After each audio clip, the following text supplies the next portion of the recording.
So right now we're talking about spaghetti squash. So I really like spaghetti squash. I started getting into cooking it this past year. So I decided to start growing it because they're like about $1 to $2 at the store, just depending on what time of the year. And it's kind of a seasonal thing for the grocery store too, around where we're at here in Vancouver, Washington. But so I planted five seeds. It wasn't even that many. I got a little packet of seeds from the store, and I planted them this just before springtime. I put them into little pots, the seeds, and watered them, and then put them outside into our dirt, not even into our raised garden beds, because they kind of do sprawl and kind of go everywhere.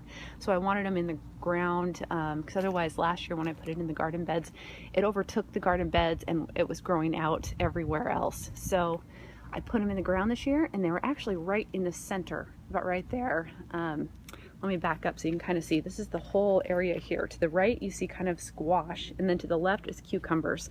So, and there was a good about 3 feet between plants, between the cucumber plants, and then over here there was another 3 feet before I had my squashes, before the squashes were in the ground. So really I was trying to condense it into this little section right here, but they kind of grow everywhere. They kind of grown down. They're almost to our rock retaining wall here, and then they've kind of grown up, and they're getting really close to our arborvitae hedge that we have here too, and they're just all over. I've got like, I don't know, about 20 spaghetti squashes down here, which actually is a really good value, being that you can get like a packet of seeds for like, I don't know, $1 or $2 at the store. So, and I'm growing, and I've got a ton of them. So this one's not quite ripe yet. Really the best thing to do is just kind of leave them on the vine. If you do want to eat one right away, you can pick it off, but you really need to let them sit on the vine and start to yellow.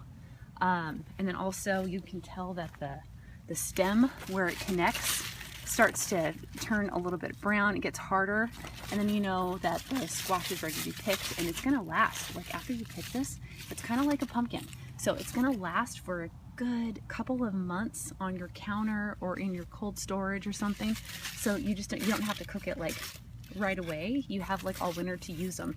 So which is really nice. And I've got some more here, and there's some in the back. If you can see the ones in the back over there and behind over there on that side, which maybe I should go back there and look at those. But yeah, so this is spaghetti squash. It grows really easily, and I just come out here and I water every other day, and I just put the hose right in the center, because that's where I planted the starts when they had popped up. So really you can tell that I just watered a second ago, so all the leaves are kind of pushed down around it, but this is where I water right there. So, and it's kind of growing. They're kind of going into my squashes, but it's kind of neat. And there's a baby one. Here's a little baby one.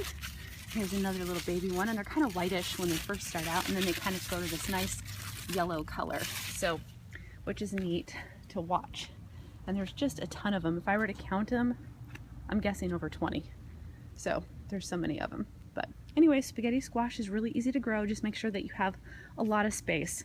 I would say right now, I put them, when I did plant, they were only in like a little like 2 foot by 4 foot area. I mean, I just kind of staggered the plants when I did it right there. And they have definitely grown from this middle position over to where my feet are at right now. We're looking at 5 feet that way, a good 5-6 feet that way. So, and then they've kind of spread out just a little bit into the plants on the sides. So just make sure you have lots of room for these things to grow, and you will have spaghetti squash.